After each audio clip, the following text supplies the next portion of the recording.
ఓం శ్రీ గురుభ్యో నమ. ఓం శ్రీ పరమాత్మనే నమ. గురువాయుపురాధీశం విష్ణుం నారాయణం హరిం వాసుదేవం జగన్నాథం కృష్ణం వందే జగద్గురుం. నారాయణ భట్టతిరి కృతం శ్రీమన్నారాయణీయం.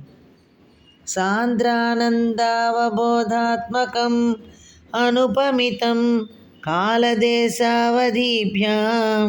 నిర్ముక్తం నిత్యముక్తం నిగమశతసహస్రేణ నిర్భాస్యమానం అస్పష్టం దృష్టమాత్రే పునరురుపురుషార్థాత్మకం బ్రహ్మతత్వం తత్తావద్భాతి సాక్షాత్ గురుపవనపురే హంతభాగ్యం జనానాం. కృష్ణ. 20వ దశకము, పంచమ స్కంద పరిచ్ఛేదము, ఋషభుని చరితము, 3వ రాగం. ప్రియవ్రతస్య ప్రియపుత్రభూతాద్ ఆగ్నేధ్రరాజాదుదితో హినాభిః త్వాం దృష్టవానిష్టదమిష్టిమధ్యే తవైవ తుష్ట్యై కృతయజ్ఞకర్మ. కృష్ణ. మనువు యొక్క తనయులలో రెండవవాడు ప్రియవ్రతుడు. అతని పుత్రుడు ఆగ్నేధ్రుడు. అతని యొక్క సుతుడు నాభి. అతడు పరమాత్మవగు నీ అనుగ్రహమును పొందుటకై అనేక యజ్ఞయాగములు చేసెను. నాభి చేయుచున్న యజ్ఞములకు సంతోషించి యజ్ఞము చేయుచున్నప్పుడే అతనికి వరములనిచ్చుటకు నీవు ప్రత్యక్షమైతివి. అభిష్టుతస్తత్ర మునీశ్వరైస్త్వం రాజ్ఞస్వతుల్యం సుతమధ్యమానః స్వయం జనిష్యేహమితి బ్రువాణః తిరోదధా బర్హిషి విశ్వమూర్తే. కృష్ణ. జగద్రూపుడవగు ఓ శ్రీమన్నారాయణ, నాభి మహారాజు చేయుచున్న యజ్ఞమందు నీవు ప్రత్యక్షమైనప్పుడు అక్కడ ఉన్న మునీంద్రులందరూ నిన్ను స్తుతించిరి. అట్లే నాభి మహారాజుకు నీ వంట పుత్రుడు కలవాలనని ఋత్విక్కులు ప్రార్థింపగా నీవు స్వయముగా అతనికి పుత్రుడనై జన్మించునని వరమునిచ్చి అదృశ్యమైతివి. నాభిప్రియాయామథమేరుదైవ్యాం త్వమంసతో భూ వృషభాభిధానః అలోక సామాన్య గుణప్రభావ ప్రభావితా శేష జన ప్రమోద. తర్వాత నాభి యొక్క పట్టపురాణి అయిన మేరుదేవి యందు నీ అంశతో వృషభుడను పేర నీవు జన్మించితివి. అలౌకికములు అసామాన్యములు అయిన నీ గుణగణములను చూచిన జనులందరూ అంతులేని సంతోషమును పొందిరి. త్వయి త్రిలోకీ భృతిరాజ్యభారం నిధాయ నాభిః సహ మేరుదేవ్యా తపోవనం ప్రాప్య భవన్నిషేవీ గతః కిలానందపదం పదంతే. కృష్ణ. ముల్లోకములను అవలయిలుగా పాలించు నీపై అనగా ఋషభునిపై నీ తండ్రియగు నాభి మహారాజు తన రాజ్యభారమునంతయు మోపి తన భార్య అయిన మేరుదేవితో కలిసి వానప్రస్థాశ్రమమును స్వీకరించి అడవికి పోయిను. అతడు పరమాత్మవగు నిన్ను ధ్యానించుచు చివరకు అతడు పరమానంద రూపమైన ముక్తిని పొందెను.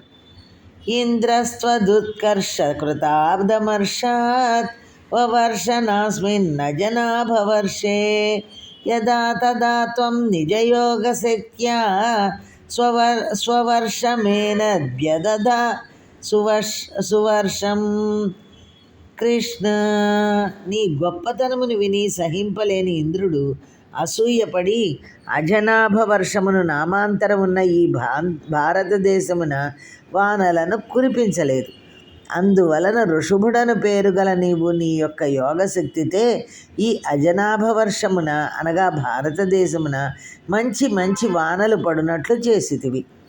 జితేంద్ర దత్తాం కమనీం జయంతి మథోత్వహన్నాత్మ రతాశయోపి అజీజనత్తత్ర శతం తనూజాన్ ఏషాం క్షితీశో భరతోగ్రజన్మ. కృష్ణ.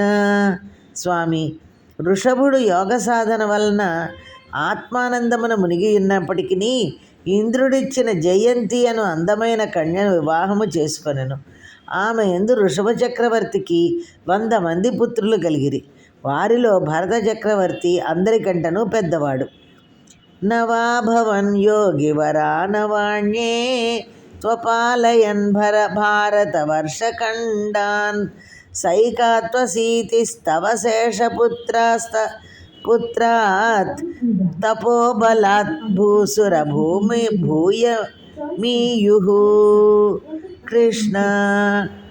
వృషభ చక్రవర్తి పుత్రులలో 9 మంది యోగీశ్వరులుగా నుండిరి.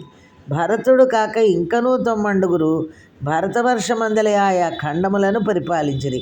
మిగిలిన 81 పుత్రులు తపస్సును ఆచరించి ఆ తపోబలము వలన వారు బ్రాహ్మణులైరి. భరతుడు భారతదేశమునకు చక్రవర్తి అయ్యను.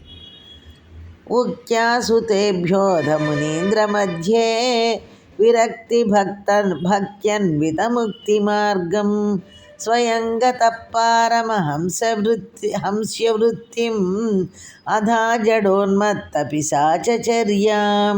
కృష్ణ. వృషభ చక్రవర్తి మునీంద్రులున్న సభయందు తన పుత్రులకందరకు విరక్తి భక్తి కలిసి ముక్తి మార్గమును బోధించెను. తర్వాత జడుని వలె ఉన్మత్తుని వలె పిశాచము వలె ప్రవర్తించుచు సన్యాసాశ్రమమును స్వీకరించెను. పరాత్మభూతోపి పరోపదేశం కుర్వన్ భవాన్ సర్వనిరహస్యమానః వికారహీనో విచచార కృష్ణాం మహీమహీనాత్మరసాభిలీనః. కృష్ణ. స్వామి, వృషభావతారముననున్న నీవు సన్యాసాశ్రమమును స్వీకరించి బ్రహ్మభావమును పొందినప్పటికీ ఇతరులకు బ్రహ్మజ్ఞానమును ఉపదేశించుచుంటివి. అట్లే అందరిచే తిరస్కరింపబడుచును రాగద్వేషాది వికారములు లేక ఆత్మానందరసమున మునిగిపోయి భూమి యందంతట్ను తిరుగుచుంటివి. సయూవ్రతం గోమృగ కాకచర్యాం చిరం చరన్నాప్యపరం స్వరూపం దవాహృతాంగ కుటకాచలే త్వం తాపాన్మమాపా కురువాతనాథః. స్వామి, వృషభావతారముననున్న నీవు అజగర వ్రతమును పూని గోవు లేడీ కాకి మొదలగు వాటి వలె అన్నపానముల విషయమున విధి నిషేధములు శుద్ధి అశుద్ధి అని వానిని పట్టించుకొనక ఎక్కడ కూడా ఆశ్రమమును ఏర్పరచుకొనక తిరుగుచు కుటకాచలమున దావాగ్నికి గురి అయి పరబ్రహ్మభావమును పొందితివి. అట్టి గురువాయుపురాధీశ, నా బాధలనన్నిటినీ దూరము చేయుము. వృషభచరితము అను 20వ దశకము సమాప్తం. శ్రీకృష్ణార్పణమస్తు. సర్వం శ్రీకృష్ణార్పణమస్తు.